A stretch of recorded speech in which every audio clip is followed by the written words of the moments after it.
Neocolonialismo. Segundo o ministro francês Gilles Ferry, o imperialismo é filho da industrialização. No dicionário de política do italiano Norberto Bobbio, ele apresenta o imperialismo como um processo de expansão violenta de alguns estados sobre outros.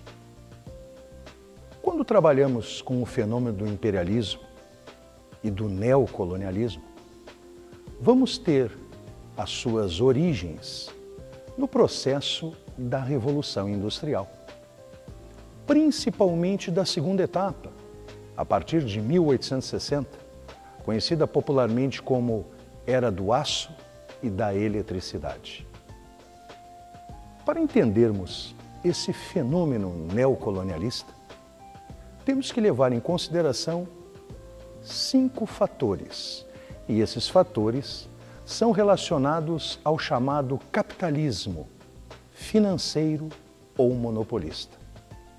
Este capitalismo é marcado principalmente pela formação de oligopólios, que são associações empresariais, onde temos 3 exemplos fundamentais: os trusts, os holdings e os cartéis.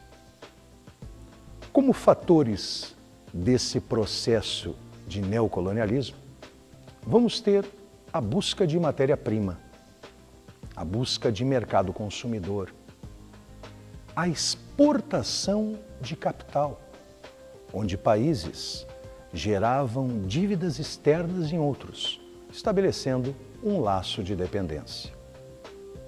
Levamos também em consideração o chamado supercrescimento da população em muitas cidades europeias, o que levou ao chamado escoamento populacional, que marcou, é verdade, o início do processo, onde parte da população, principalmente dos setores miseráveis das cidades europeias, eram deslocados para as zonas coloniais. E é claro, vamos levar em consideração a ruptura do equilíbrio europeu, que tinha nascido lá no Congresso de Viena, em 1815, mas que com a unificação da Alemanha, em 1870, mostrava todo um desgaste, pois em muitas colônias os países buscavam pontos estratégicos para bases militares. Temos que levar em consideração que estamos na segunda metade do século XIX, onde são estabelecidas as bases da futura Primeira Guerra Mundial. No plano ideológico, quando falamos em neocolonialismo, lembramos da teoria de Spencer, que pode conjugar a biologia com a história, através das ideias de Charles Darwin. Segundo Spencer, o homem branco é superior ao mestiço, ao negro e ao amarelo. E ele tem uma missão civilizadora, a de levar o progresso aos povos considerados inferiores.